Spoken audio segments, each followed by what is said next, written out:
If you're struggling to relax your leg in time to actually push down, perhaps the cue of pushing rather than pulling might be helpful for you. Hi guys, and welcome back to Fit with T. I hope you guys are good. Happy New Year. It's freezing, but we're back again and I'm ready to continue helping you guys go from newbie to master in your athletics or fitness. So today I wanted to answer a question I received from Jeanette from Vienna. So hi Jeanette, this is my humble attempt to actually tackle the question that you've asked. So the question that Jeanette was asking me was about the mid-stance phase of sprinting, okay? So that part of your stride where your foot comes up underneath you, where the foot has struck the ground, the heel comes up underneath your bum, calf to hamstring, essentially. And she said that she's having troubles with relaxing her leg so that she's able to propel herself off the ground more effectively. Now, I was having to think about this and it's quite a difficult thing to just answer in a video because it's quite a personal thing. But I was thinking about a drill that I think that might be useful and also a cue that I think might be useful. So that's what I'm going to be sharing with you guys in this video. If you're struggling to relax your leg in time to actually push down, perhaps the cue of pushing rather than pulling might be helpful for you. So what I mean by this is if you're focusing on actually pulling your leg up, then of course you have to contract. And because you're thinking about contracting, and then you're essentially tensing your calf and your hamstring and of course your shin to get that dorsiflex ankle, because you're focusing so much on pulling at the speed that you're going at when you are sprinting, that would be quite difficult to then release on time. Whereas if you focus more on pushing down, the pushing down part of the movement, so if your focus is on pushing down, I believe personally that the heel recovery part takes care of itself. The whole point of the heel recovery anyway, isn't it? Is to reposition your leg, to bring your knee back round as opposed to swinging it through, which I've spoken about in this video. So if you're thinking more about getting my knee back high so that I have a high lever to push down from, as opposed to just pulling up and contracting, that may be helpful. So when I was thinking about this, I was thinking, okay, what drill could we do that could help teaching you to, in your mind, to relax in time for your legs to come up? And actually I was thinking of this. I'm going to show you guys this standing still fast foot drill. I don't really know what to call it, but so what we're practicing here is getting our knee up and down quickly, a quick heel recovery, and it will teach you to contract on time in order to get your leg back up. Okay, so let me show you guys this drill. Have your hand up on something, gonna bring your leg up, and you're just practicing repositioning your limbs quickly. Same on the other side. Maybe do about 10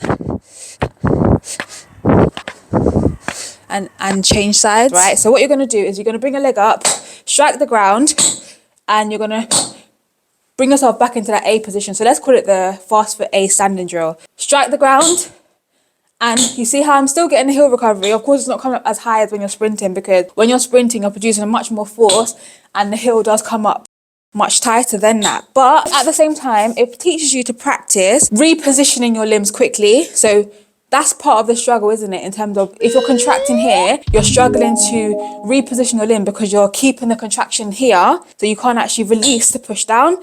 So if I said again, on this drill, focus on pushing down and the rest of it kind of takes care of itself. So pushing down, quick heel recovery, reposition your limbs.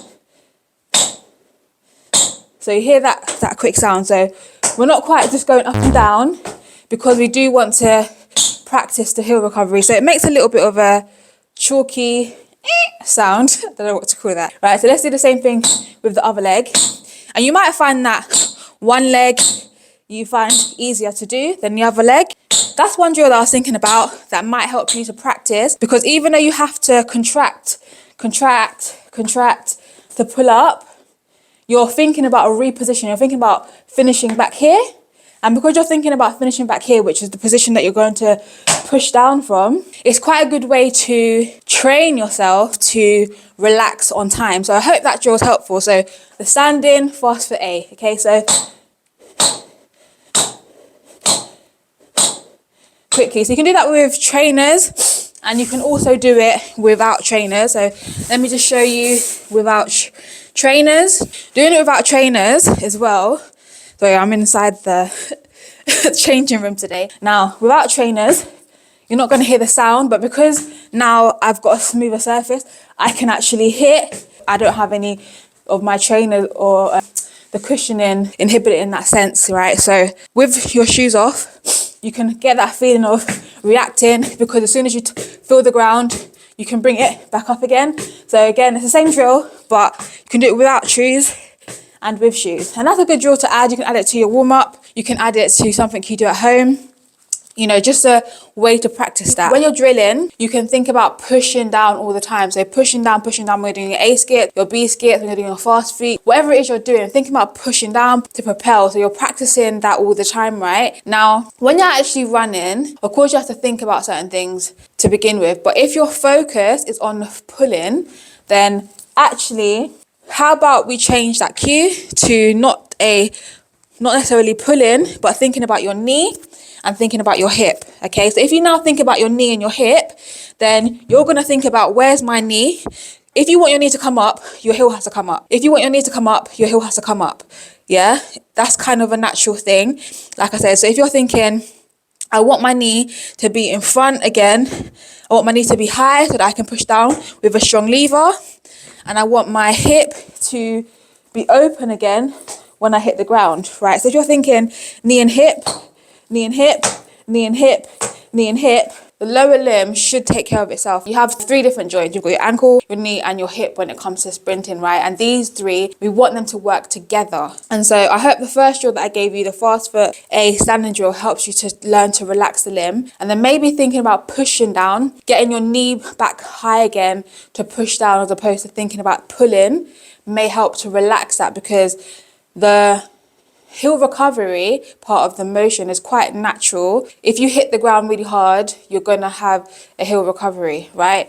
If you stay on the ground too long, then you may have too long of a heel recovery. So again, another cue you could tell yourself is thinking about, like, the floor is lava, the floor is hot, and thinking about getting your foot off of the ground quicker. And that may also help you to relax your lower limb quicker, because now you're thinking about, I need to get my knee back in front quicker. And obviously there's a danger of the beginning to chop, but then again, that's why we train, and that's why you practice, you know, extending the stride length as well as getting a quick turnover. So guys, I don't know if this video has been helpful for you. It's really difficult to answer a question like that, because it's one of those things that you kind of coach somebody through, but this is my humble attempt to help with that question. Let me know in the comment section below if I've been helpful, even a little teeny bit. Let me know. If you have any more questions off the back of this video, let me know below as well. But if you like the video, guys, please give it a big thumbs up to help me accelerate my channel, to let the algorithm know, and so that more athletes like you can see this video. And if you want some more tips with regards to sprinting, if you haven't checked out this video or this video, then check them out next, and I'll see you guys on another Friday. Bye guys.